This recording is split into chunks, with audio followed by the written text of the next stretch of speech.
Bienvenidos todos a un nuevo encuentro en estas rápidas pastorales sobre el tema la Reforma Protestante. Y en esta ocasión quisiera que conversáramos un poquitito sobre este asunto de la relación iglesia y sociedad en los evangélicos, pero particularmente focalizado al tema de la educación. ¿Qué pasa con los evangélicos o qué nos viene como herencia en relación con el tema de la educación, tanto en Lutero como también en Wesley? En primer lugar, Lutero en el siglo XVI y Wesley en el siglo XVIII tienen dos convergencias fundamentales. La primera convergencia es que la Iglesia y los cristianos deben promover la educación de los niños y de los jóvenes. Eso es casi como principio protestante, principio evangélico, tanto Lutero como Wesley.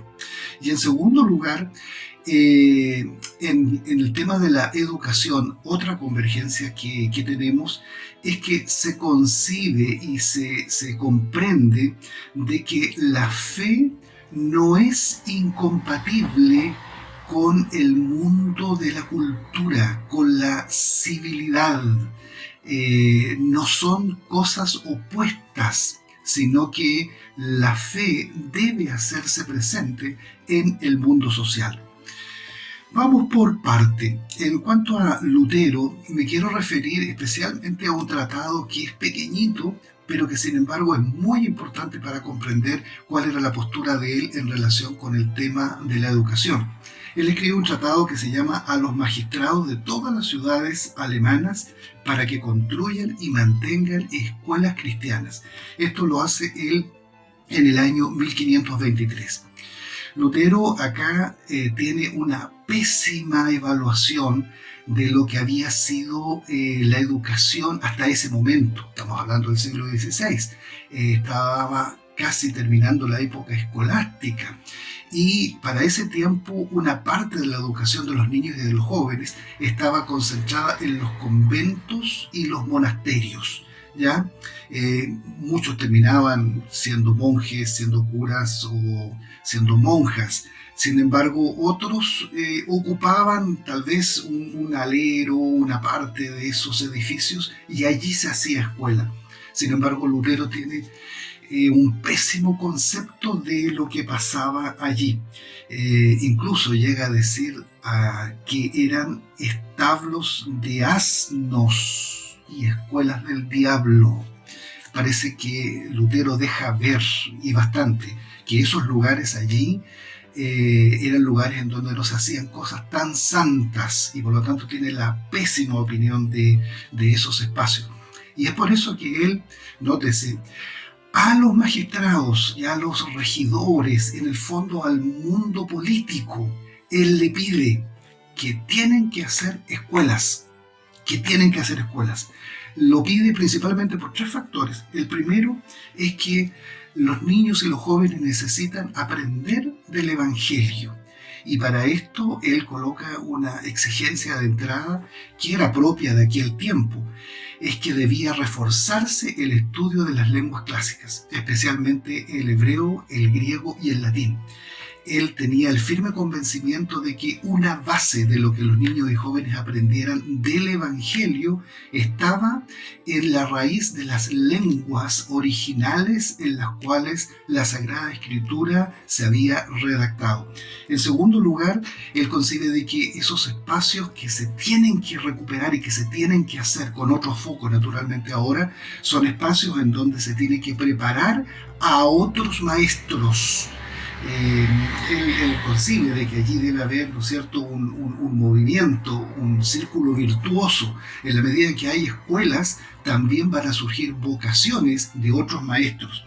Y en tercer lugar, aquí un punto muy importante, él dice que es para instruir a los futuros gobernantes.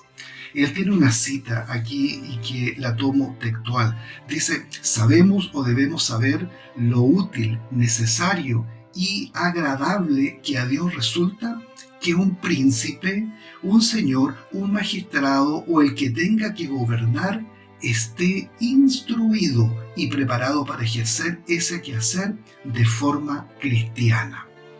Eso dice literalmente Lutero. Y en realidad estos tres objetivos que hemos mencionado desembocan en este último. La educación es un espacio en donde se forjan las vocaciones políticas de aquellos que nos van a gobernar. En el caso de Wesley, él fundó el 24 de junio de 1748 una escuela para niños, y naturalmente en la Inglaterra del siglo XVIII él tenía preocupación por eso. Sería Inglaterra, pero estamos hablando del siglo XVIII. Estaba la monarquía en su esplendor, y Wesley siente de que hay niños de las clases más pobres que necesitan oportunidades también para instruirse. No solamente el sector medio y alto tiene esa posibilidad, sino que también los niños pobres.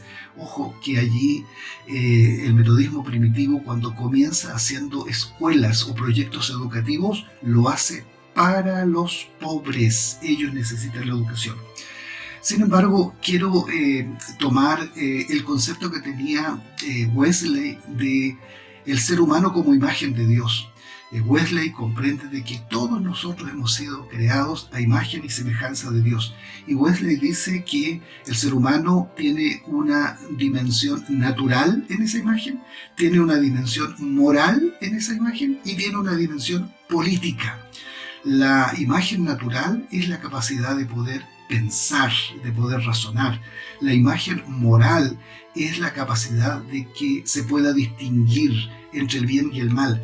Pero la imagen política es la imagen que conlleva la idea de que el ser humano también fue puesto en la tierra para gobernar, para administrar justicia, para acceder al poder temporal, y para hacerlo de la mejor manera, para hacerlo santamente, para hacerlo representando el Evangelio.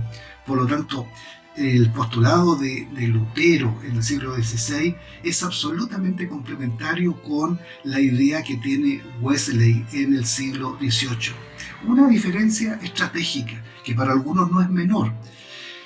En el caso de Lutero, y que fue por mucho tiempo, los luteranos o los protestantes originales, ellos exigían de los políticos asumir esta tarea frente al pueblo.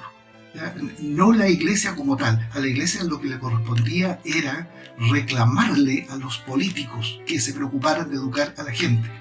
En el caso de los metodistas primitivos, y que se traspasó por un buen tiempo también, es que los metodistas asumieron en forma privada, en forma autónoma, en forma personal, los proyectos de educación. Ellos sintieron de que los políticos no hacían caso en muchas cosas, y por lo tanto ellos emprenden, ¿ya? Ellos toman para sí la iniciativa de realizar o de fundar colegios. Otra nota de nuestra tradición protestante, de nuestra tradición evangélica. Los evangélicos siempre han propiciado la educación para niños y para jóvenes, con algunos matices, pero allí se ha estado. Nos vemos la próxima semana en otras rápidas pastorales. Dios esté con ustedes.